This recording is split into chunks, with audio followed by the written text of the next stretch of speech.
Bon, bienvenue sur cette session sur les champs objets. Donc, les champs objets, c'est une nouveauté de la V15, disponible depuis la 15.0. Et on va parcourir ce sujet. Vous venez avec vos questions, moi aussi. Je vais vous poser des questions et ensemble, on va peut-être avoir des réponses à la fin ou pas. Donc, vous me connaissez. Donc, les champs objets, c'est de la V15.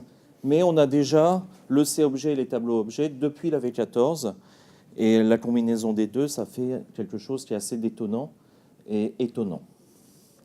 Alors, bien sûr, c'est basé sur JSON, donc avec quelques exemples. Vous connaissez ça maintenant par cœur. Mais pas uniquement que du JSON. On peut aller plus loin. On peut fixer dans 4D des attributs qui sont des pointeurs sur des tables, par exemple. Ça marche. Bien sûr, ça marche en tant que variable, pas en tant que champ. Voilà, on peut faire des choses comme ça c'est tout à fait autorisé. Alors, la question, c'est comment utiliser les objets efficacement. C'est une bonne question. Et pour pouvoir répondre ou donner des éléments de réponse pour ce problème, j'ai besoin d'une user story. Vous savez qu'à chaque fois qu'on demande une feature dans 4D, on vous demande, que vous demandez une feature, donnez-nous une user story pour savoir un petit peu plus. Donc voilà, je fais la même chose. Donc en fait, je suis nutritionniste. Ça se voit pas, mais bon. Je voudrais... Non, merci. Voilà. Et je veux faire une base de données pour faire des bilans pour mes patients et pour moi-même. Donc, OK, je vais vous proposer une solution. Donc, au départ, j'ai besoin d'une base de nutriments. Pour ça, en cherchant un peu sur Internet, on trouve Open Food Fact, qui est une base faite par un Français d'ailleurs. Il y a un site web, il y a une application iPhone et Android qui permet d'avoir plein d'informations. Donc, et puis elle est Open Data, c'est une base de données open. Donc, on peut voir, par exemple, les données au hasard sur le Nutella. Je ne sais pas pourquoi je prends celui-là. On voit qu'on a un niveau de sucre de 56,7 grammes pour 100 grammes. Ça donne quelques idées. Voilà. Et le reste, c'est 31,6 grammes de gras pour 100 grammes. Donc, gras sucré, vous comprenez pourquoi ça marche. OK, donc voilà, on a le détail. Et bien entendu, ce qui m'intéresse, moi, c'est pas de lire le site web. On pourrait le faire dans une web area, aspirer ça. Non, il y a quand même quelque chose qui est un peu plus sympa, c'est de télécharger les données. Donc, télécharger les données, comme c'est une base de données open source, on va pouvoir aller sur la page data, récupérer avec le lien qui est offert un fichier CSV qui fait 160 mégas et qu'on va pouvoir importer dans 4D. C'est sympa, il est Unicode. C'est quelque chose qui est en tap-tab return. Et il y a 63 000 enregistrements. Au moment où je l'ai fait, j'ai préparé ce slide en février. Je crois qu'ils sont montés déjà à presque 80 000. Donc voilà. Parce qu'en fait, avec l'appli iPhone, si vous trouvez un aliment qui n'est pas dans la base, vous le scannez, vous prenez une photo, vous pouvez collaborer. Et surtout, il y a 159 colonnes, c'est-à-dire 159 champs. Donc la question c'est... Alors je vais juste faire un petit changement si vous me permettez, parce que j'ai... je ne veux pas la recopier vidéo pour ouvrir la préférence moniteur. Tac. Non, comme ça, je vous donne une astuce, c'est que j'ai mon slide suivant, ce qui permet de faire les transitions plus facilement. Voilà. Donc, la question, c'est comment importer tout cela dans 4D. Alors, si je pose la question, par exemple, au hasard sur le forum, et si je pose cette question-là, je dois construire une nouvelle structure pour ceci, que faire? Alors, je pourrais avoir une première réponse où c'est facile, tu fais une table à pas, 4D va faire le job et ça va marcher. Voilà, 159 champs. Et puis là, il y a quelqu'un, ça pourrait être moi d'ailleurs, qui dit « Non, mais jamais de la vie, t'es pas fou, il faut faire une base de données relationnelle. » Et puis, il y a celui qui a lu la documentation sur les dernières versions, il dit « Non, il faut utiliser des champs objets. » Donc on a 3 possibilités. Une table à plat, une structure relationnelle ou une structure utilisant des champs objets. Laquelle choisir? Moi, je ne sais pas. Donc, je teste. Je fais une table à plat. Ça donne ça. Voilà. Donc, ça, c'est la première solution. La deuxième solution, c'est une base de données relationnelle en couleur. Hein? Donc, je vous en fais grâce du détail. Hein.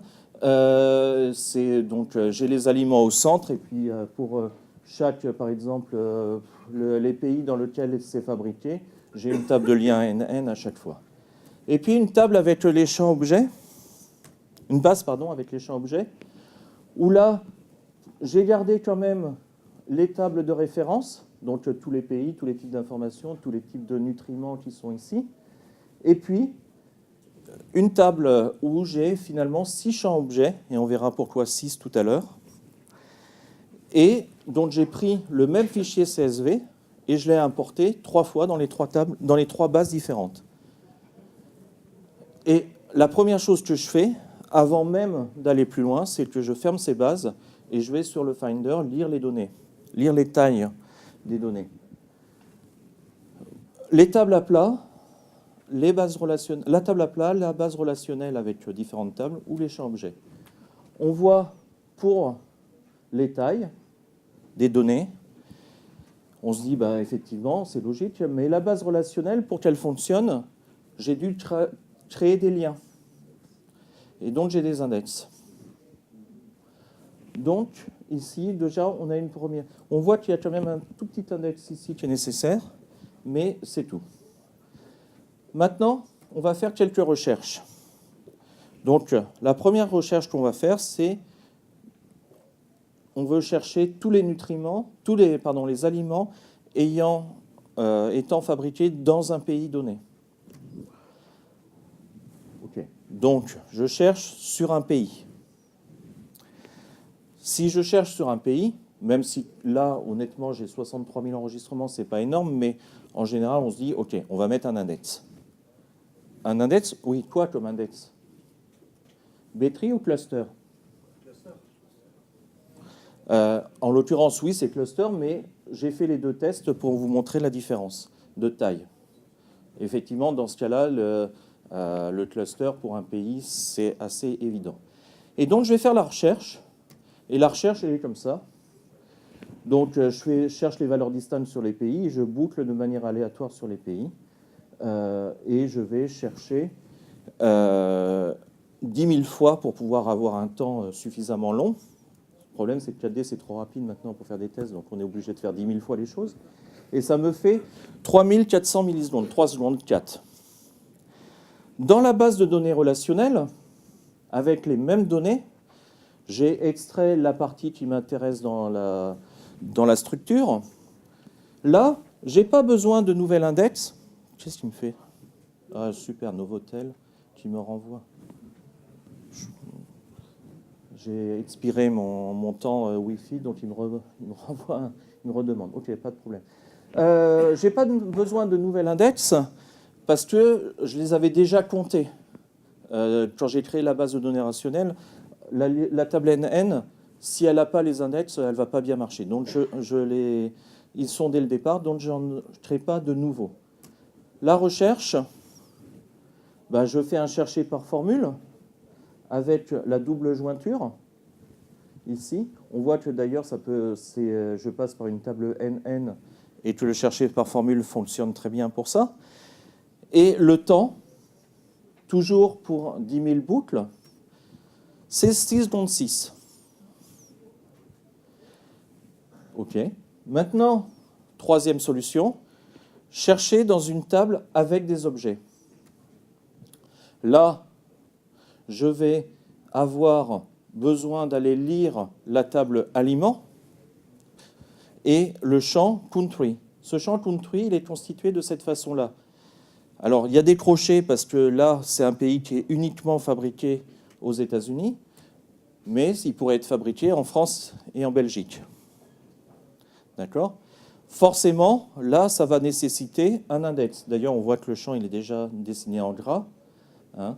Le gras, c'est la vie, mais c'est aussi les index. Hein. OK, donc, l'index, ici, sur un objet, on n'a pas le choix. C'est forcément automatique. Hein. En fait, j'aime pas ce terme d'automatique parce que normalement, quand c'est un champ régulier, c'est un champ, c'est un non-choix le fait de mettre automatique. Là, c'est un non-choix, mais on n'a pas le choix de faire ce non-choix. Donc j'aimerais qu'on mette magique à la place. Parce que en fait, ça fait que 200 cas. 200 cas, et la recherche, elle est de ce type-là. Donc je fais une recherche par attribut, je vous expliquerai la syntaxe tout à l'heure, mais surtout, avant de s'attaquer à la syntaxe, il faut voir un peu quelles sont les conséquences. Le temps, ici, il est de 0,5 secondes. Donc c'est assez efficace. Alors on va faire un rapport, on va compléter notre rapport de tout à l'heure. On va rajouter les temps en rouge. Forcément, là, il y a, pour le fond de la salle, il y a une toute petite bande rouge, mais elle y est bien. Et surtout, on a dû rajouter des index qui sont en jaune et qu'on voit à peine ici, parce que c'est 120K. Et puis là, il y en a un petit peu aussi ici. Il ne coûte pas très cher, l'index. Je ne sais plus, je ne l'ai pas noté, mais je crois que c'était 1,6 mégas. Par rapport au reste, bon, ça passe dans l'épaisseur du trait. Hein. Ça se voit bien d'ailleurs, on ne le voit pas. On va faire une recherche plus complexe maintenant. Cette recherche plus complexe, on veut tous les aliments ayant un nutriment donné. Par exemple, tous les aliments qui ont de la vitamine C. On se fiche de la valeur de la vitamine C, enfin de la quantité de vitamine C, mais on veut qu'il y ait de la vitamine C dans l'aliment. Alors, on va commencer par la base de données relationnelle. On va changer l'ordre, hein, pourquoi pas, on a le droit. Du moins, j'ai pris le droit. Et ici, sur la base aliments, j'ai besoin donc d'aller faire une recherche NN. De nouveau, je n'ai pas d'index nécessaire, de nouvel index nécessaire, parce que je cherche juste la présence. Donc, je ne vais pas traiter la valeur. Et la recherche, elle est à peu près similaire à tout à l'heure, avec une recherche par formule, et qui me fait un temps à peu près similaire, un peu meilleur, mais qui est de 3,2 millisecondes. OK. Oui ? Là, on n'aurait pas pu faire une recherche dans la table intermédiaire sur le nutriment ID, aliment ID, et après faire une sélection retour, c'était pas plus rapide ? Ça aurait fait 2 requêtes sur le réseau, et donc ça faisait 2 échanges de sélection courante. Ça changeait la sélection courante des nutriments au milieu dont j'ai pas besoin. Ça me chargeait l'enregistrement courant. Donc ça me faisait quelque chose, et c'était plus lent à la fin de toute façon. Et ça faisait plus d'échanges. Si, depuis la V11. Depuis la V11. Il faut venir aux pré-classes. J'en parlais hier encore. Voilà. Si, le cherche... Ah, mais c'est pas... Ouais. C'est bon ? Oui. OK. Ça va être toutes les 10 minutes, je suis désolé. Donc maintenant, dans une table objet, avec des champs objets, pardon. Là... Les nutriments, ils sont stockés de cette manière-là. Vous voyez que la base est quand même super précise sur le sel. Et donc, il faut faire attention, hein, ça rigole pas. Même Maurice n'a pas une balance de cette précision. Ils sont jaloux en Suisse. Ici, j'ai besoin forcément pour chercher d'un nouvel index. Donc, à nouveau, c'est un index automatique et qui me coûte cette fois 3,7 mégaoctets. La recherche pour cette table, je vais la faire de cette façon-là. Je prends un nutriment au hasard, je cherche différent de undefined. Undefined, c'est un objet. Donc, différent de undefined, ça veut dire finalement un attribut qui existe, dont j'ai bien de la vitamine C. Et ça, j'y reviens un peu après. Le temps, pour ça, chercher l'existence d'un attribut sur la boucle 150 millisecondes. Et maintenant, je vais rechercher dans ma table à plat. Dans ma table à plat, j'ai 96 types de nutriments différents. Ça veut dire, ces 96 types de nutriments, ben, c'est 96 champs dans ma table. Ces 96 champs, on les voit apparaître ici, là, enfin, on les voit voilà, en bas.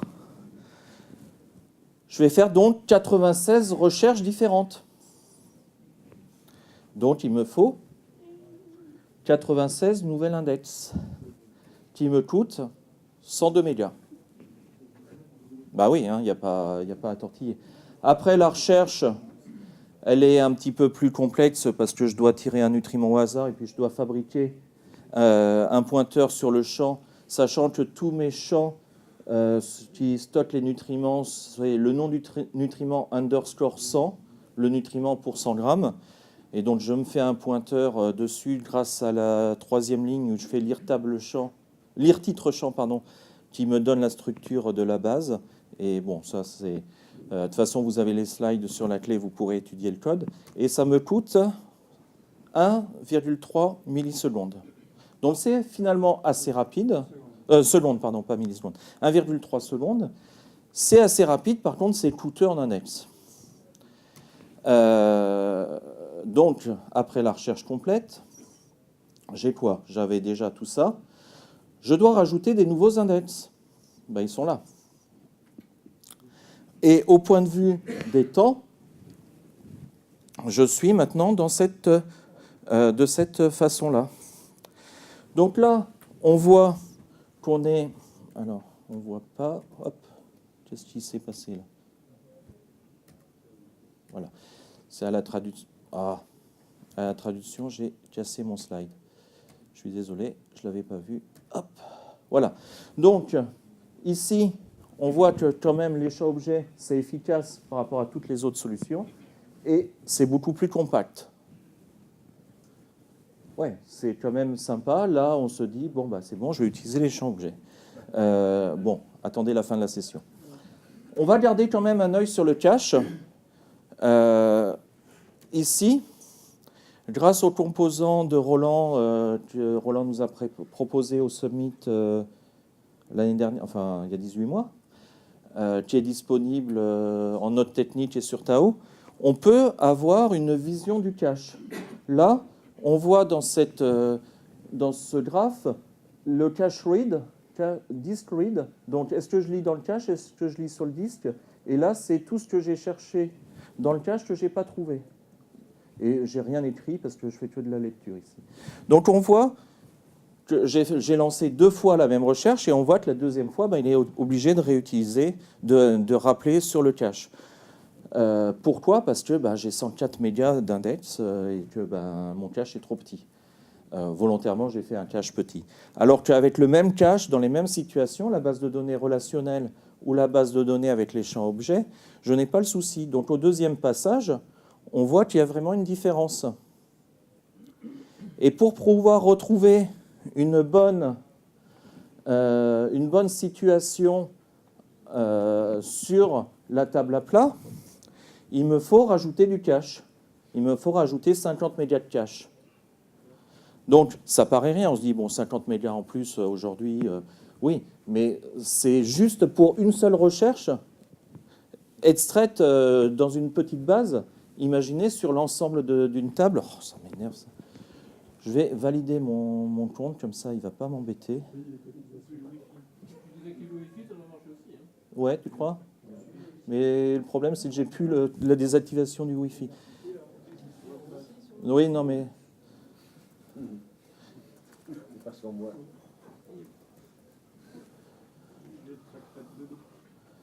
Ouais, d'accord. Bon, en plus, il veut pas... Il est où là, le Wi-Fi? Hop.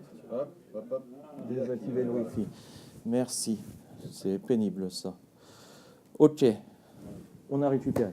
Donc, les 50 mégas de cache, c'est 50 mégas que je n'utilise pas autre chose, en fait. Donc, ça me perturbe le cache. Alors, la question, c'est combien de champs objets? La réponse est, je ne sais pas, mais un ou plusieurs champs objets. En l'occurrence, moi, mon choix, mais c'est mon choix personnel, c'est d'avoir fait pour cette base 6 champs. Pourquoi? Parce que le champ nutrition, il remplace 96 champs classiques. Je me suis dit, bon, ok, il remplit son job, on ne va pas l'embêter plus. Ensuite, j'ai seulement 2 champs qui sont indexés, parce que je fais des recherches sur nutrition et country, ce qui me permet d'avoir des index relativement légers, alors que sur les autres informations que j'ai mises dans des objets, je ne fais pas de recherche. Donc, je ne les ai pas indexés. Donc, je ne vais pas polluer mon index avec un seul objet global, avec plein d'informations sur lesquelles je ne cherche jamais. Ensuite, j'ai des additifs, des catégories, des labels. En fait, c'est des tableaux de valeurs. Les additifs, c'est les fameux E101, E102 et E103. C'est des séries de tableaux de valeurs. Bon, ben ça, je les ai mis complètement à part pour mon choix.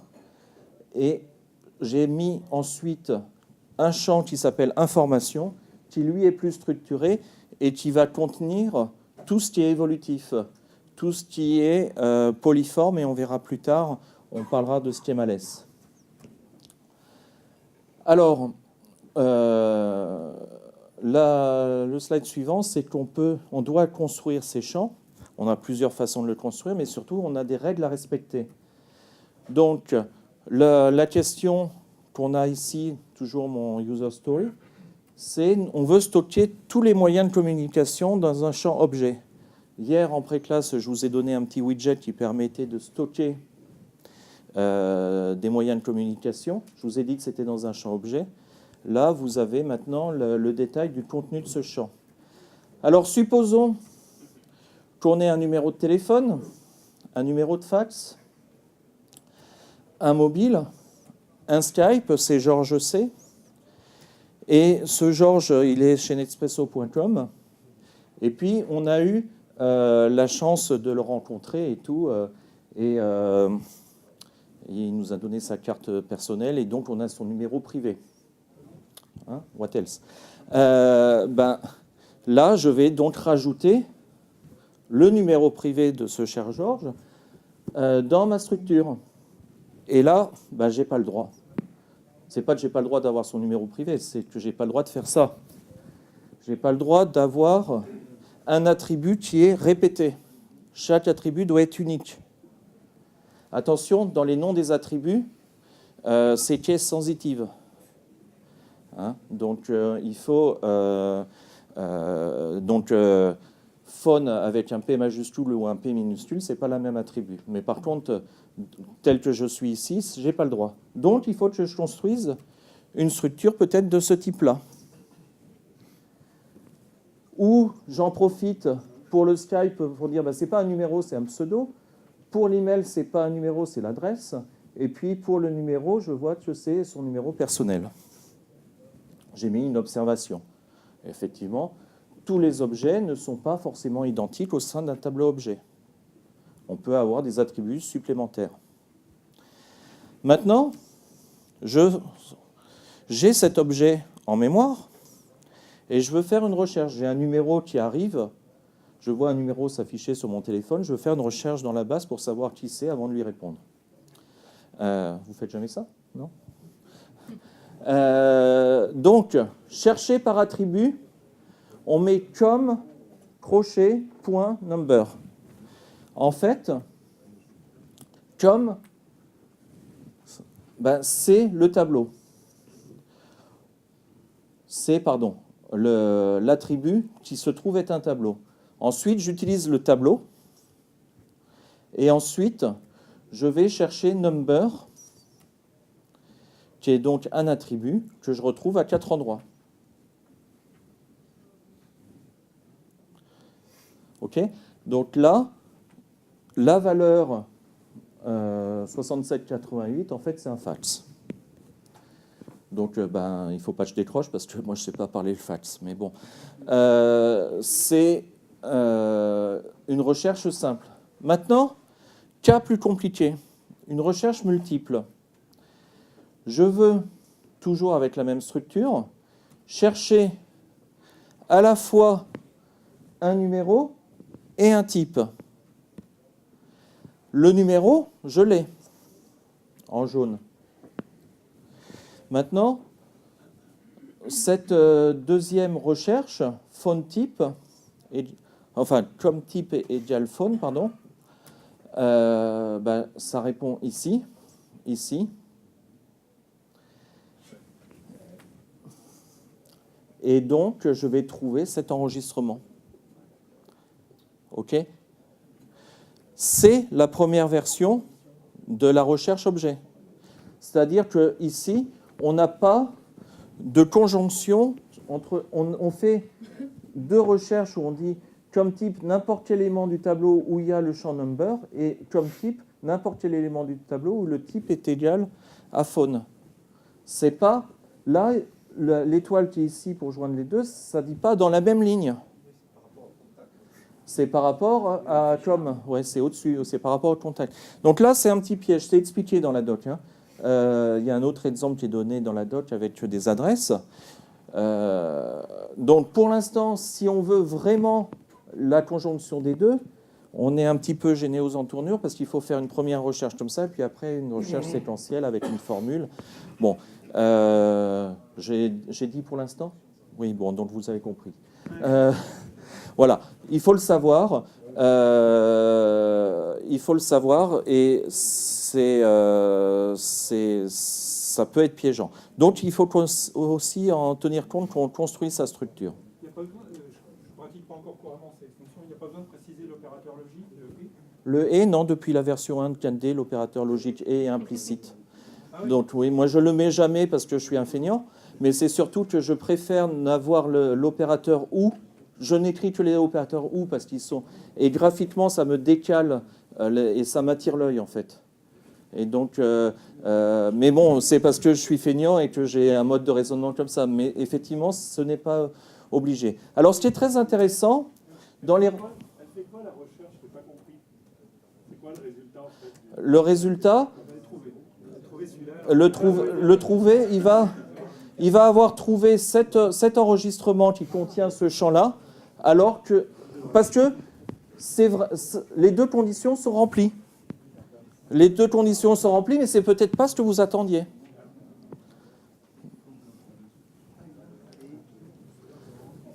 OK ? Alors, on peut faire des recherches combinées. Par exemple, on peut faire un chercher par attribut. Bon, je vous ai pas remis l'objet, mais avec le com number, en Argentine.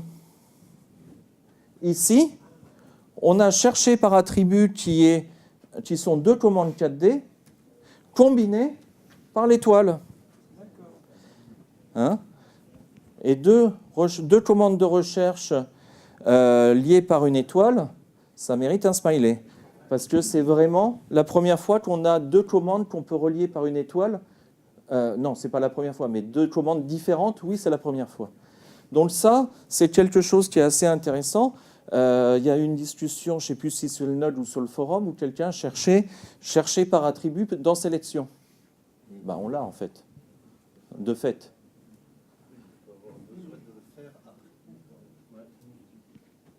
Oui, mais ben, tu construis ta recherche différemment. Surtout qu'en général, les objets, ça va être très discriminant, donc il vaut mieux... Alors, organiser les données. C'est là où je vais venir avec mes questions. En V14, j'avais cette structure. On avait une réunion tout à l'heure avec un développeur qui nous disait, ben voilà, j'aimerais bien enlever des tables d'informations complémentaires pour les mettre sur le champ, sur la table principale. Et typiquement ici, dans ma fiche hôtel, la description des chambres, je voudrais le faire passer dans un champ objet rooms, qui est ici, et le faire migrer cette table à l'intérieur. Parce que j'ai remarqué que les recherches étaient très rapides, et donc je vais en bénéficier. Alors comment on va organiser ces données ? On a le choix.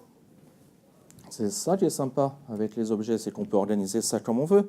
Par exemple, de cette façon-là. Ou celle-ci. Ou celle-ci. Ou celle-ci. Alors, lesquelles vous plaisent ?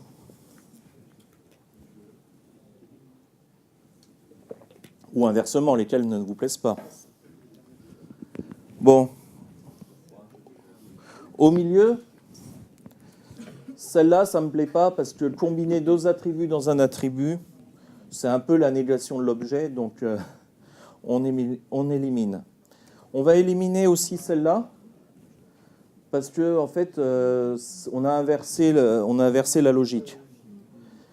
Il reste donc deux solutions potentielles.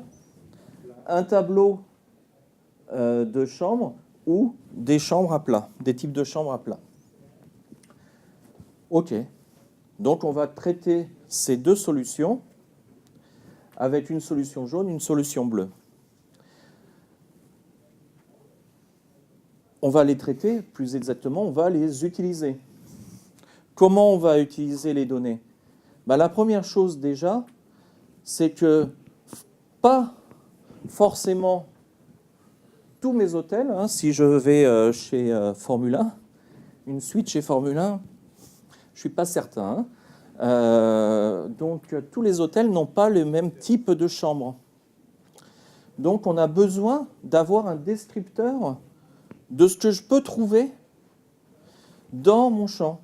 Et pour ça, on a une commande qui s'appelle valeur distincte champ, qui prend un chemin, qui reçoit un tableau, qui renvoie un tableau où finalement, ici, je prends le champ et je reçois toutes ces valeurs.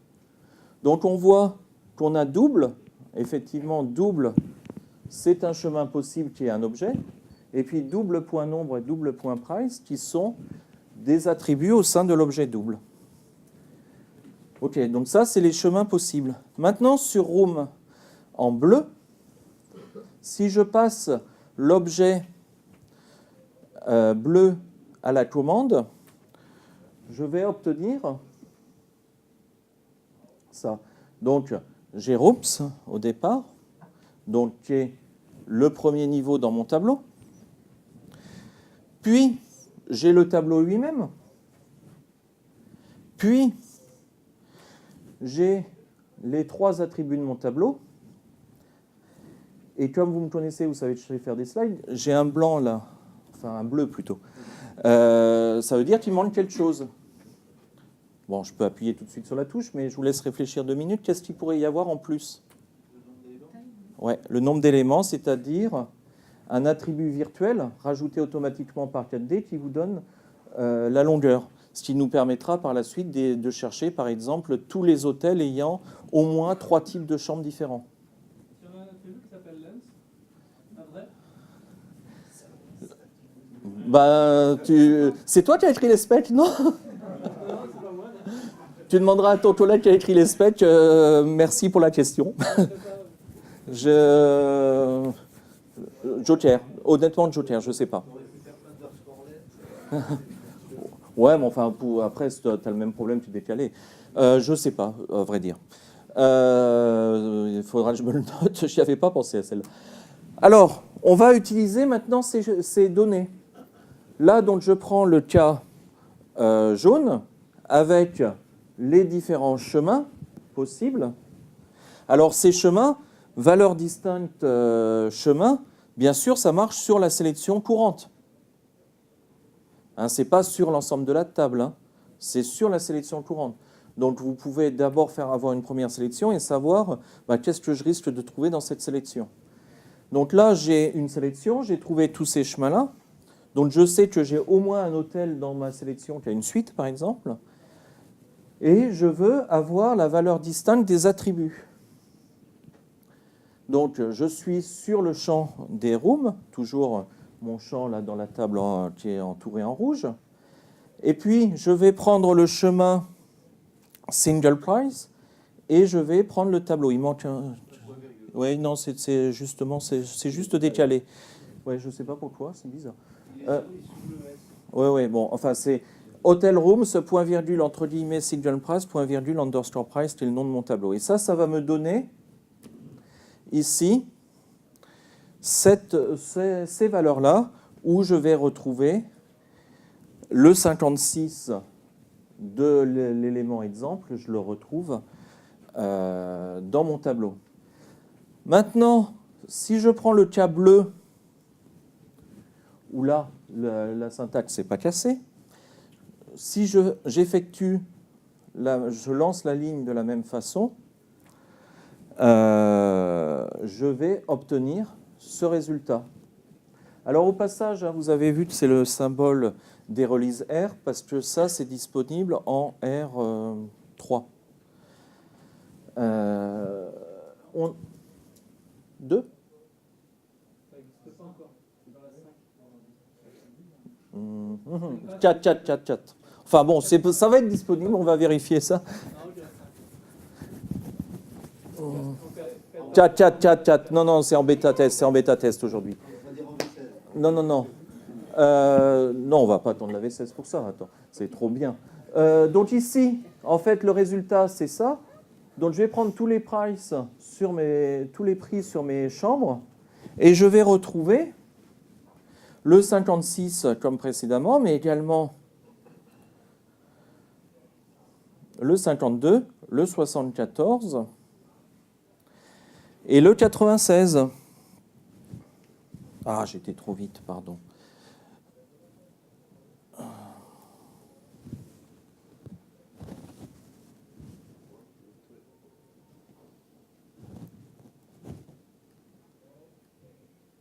Voilà, skip les animations. Donc là, ce qui est intéressant de voir, c'est que j'ai pas de distinguo possible sur les singles ou les twins, peu importe. Je prends toutes les valeurs. Donc, de par la structure de votre objet, vous allez avoir des possibilités qui sont complètement différentes. Donc, il faut déjà, avant de partir bille en tête sur le développement, bien se poser, se dire, OK, qu'est-ce que je vais vouloir faire avec tout ça? Alors, toujours en utilisant les données, on a besoin, par moment, de faire des totaux, de faire des stats. Donc, la commande somme, par exemple, que j'ai oublié de traduire, somme SO2ME, permet de faire la somme sur un attribut. En fait, on a étendu la commande somme en rajoutant la précision sur l'attribut si on somme sur un champ objet. Par contre, j'ai bien traduit max. Et min. Par contre, j'ai oublié average. Je suis désolé. Hein. Non, mais c'était pour mettre un peu d'animation.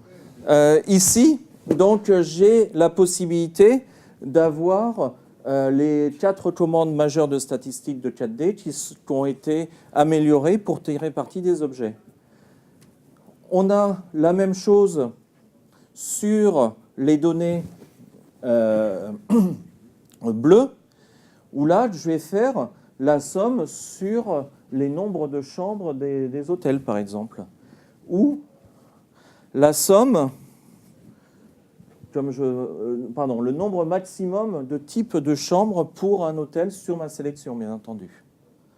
OK ? Donc, vous voyez, ça, c'est super important. C'est regarder ce qu'on peut faire avec avant de décider, de définir et de graver dans le marbre comment vous allez organiser vos objets. Parce qu'une fois que c'est fait, c'est difficile de changer, on le sait. Hein. Donc, il y a cette difficulté-là. Il y a la deuxième difficulté qui est la recherche combinée sur une même ligne. J'ai dit que c'était pour l'instant. J'en dis pas plus tout de suite. Mais malgré tout, tout ça, c'est quand même un nouvel espoir pour pas mal de choses. Allô ? Marche ? Je suis obligé de changer de micro. Il ne marche pas. Non, c'est le deuxième micro.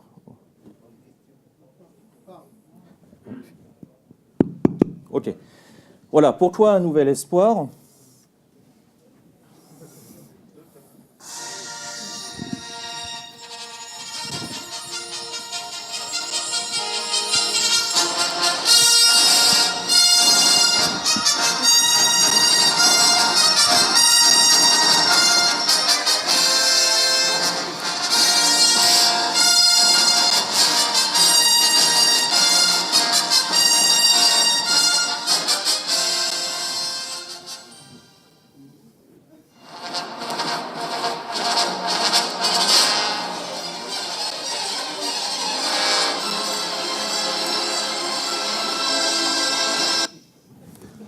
Ok, bon.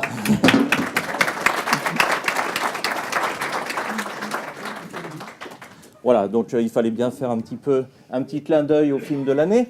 Un nouvel espoir. Non, non, c'est pas fini, il y a encore des slides. Je vais fermer ce micro pour éviter les échos. Ok. Premier point important. Effectivement, c'est facile à utiliser pour rechercher à l'intérieur. Ok, il faut bien penser avant, mais comme je disais hier en pré-classe, hein, on vous appelle développeur, pas pupitreur. C'est parce que par rapport à un pupitreur, vous avez un cerveau. Donc il faut l'utiliser. Bah oui, non mais il faut... hein, comment tu disais fier d'être développeur? Ça. Ok. Le 2 est en rouge. Eh ben oui, actuellement, il n'y a pas de tri possible. On ne peut pas trier suivant un attribut d'un champ objet. Bon, il faut le savoir. C'est polymorphe, c'est flexible. Effectivement, on peut le tordre un peu comme on veut, et c'est flexible parce qu'on va pouvoir l'améliorer au fur et à mesure. C'est dynamique parce qu'on va pouvoir changer d'un élément à un autre, on va pouvoir changer la constitution d'un objet. Ce n'est pas gravé dans le marbre. Quand vous mettez un champ entier long, quand vous mettez votre champ quantité, si vous décidez que c'est un entier long, ça sera un entier long pour tous les champs, pour tous les enregistrements. Ça ne peut pas être de temps en temps un entier long, de temps en temps un réel. Donc ça, c'est vraiment important. Alors, on utilise le mot de schemaless, c'est-à-dire que ça ne dépend pas d'un schéma. Et puis, le dernier, c'est ça simplifie les structures complexes. Effectivement, je vous ai montré l'exemple des chambres que je mettais dans une seule... Bon, ça, c'était une structure relativement simple, mais on peut imaginer des choses beaucoup plus compliquées. Schemaless. Qu'est-ce que ça veut dire, ce truc-là? On va prendre un exemple, c'est quelque chose qu'on avait fait avec Eric, je ne sais pas s'il est dans la salle, Eric Joël? Non? On avait fait un exercice il y a quelques années à Nantes, dans un dîner 4D, où on prenait, où il nous avait proposé la gestion d'un magasin de cycles, avec, bien entendu, c'est pas qu'on vend un vélo qu'on fait des sous, c'est qu'on vend les pièces détachées. C'est là où le vendeur gagne beaucoup de sous. Donc pour ça, on a besoin de stocker dans la base des attributs pour vendre des pneus pour des vélos de route. Mais ce n'est pas forcément les mêmes attributs pour un vélo tout-terrain. Et puis, il y a la cassette, le pignon arrière, où c'est encore des choses différentes. Et puis, on a aussi... Pour la selle, quelle est la matière, quelle est sa longueur, sa forme, etc. Est-ce qu'elle est moelleuse ou pas? C'est jamais moelleux. Et ici, les pédales. Est-ce qu'elles sont automatiques? Là, elles sont en composite. Il y a des cale-pieds inclus, visiblement. Enfin bon, et elles sont black. Donc tout ça, si je dois faire une structure 4D relationnelle classique pour stocker tout ça, je risque d'avoir vite... fait soit beaucoup de champs, avec une table avec 159 champs comme tout à l'heure, soit beaucoup de possibilités. C'est pas franchement très très facile à faire en 4D. Alors, on va éliminer les images et prendre tout ça. On va éliminer les valeurs. Je ne les ai pas éliminées, voilà. Et en fait, ça, on va en faire des templates.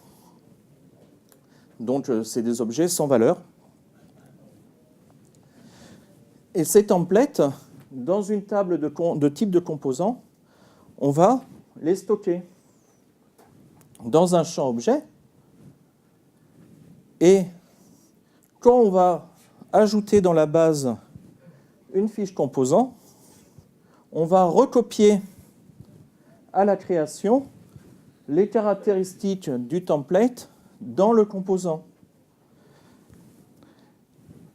Et puis, on va alimenter les valeurs, voire le modifier, car la copie, c'est jamais qu'une description de départ qu'on va pouvoir faire évoluer. Et ce schéma va pouvoir être adapté au fil de l'eau. Donc en fait, ce n'est pas du SCIEMALES qu'on a, c'est du SCIEMALES assisté. Ça sert à quoi d'avoir du SCIEMALES assisté?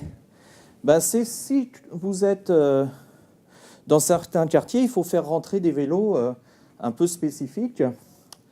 Par exemple, pour, je sais pas, des rappeurs ou des choses, voilà, ce style de vélo.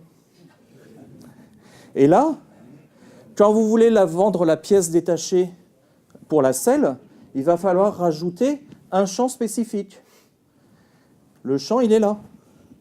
Est-ce que c'est compatible avec les baddies, hein, les pantalons de rappeur? Voilà, donc là, vous avez un besoin spécifique, rajouter un champ sans être obligé de changer votre structure. Et finalement, vous allez avoir une ou deux fiches qui auront cet attribut. Donc là, on va pouvoir faire évoluer la structure de son objet en fonction du type de composant et en fonction même du composant. Et après, avec valeur distincte de chemin, vous allez pouvoir savoir qu'est-ce que vous pouvez proposer à la recherche ou à l'affichage.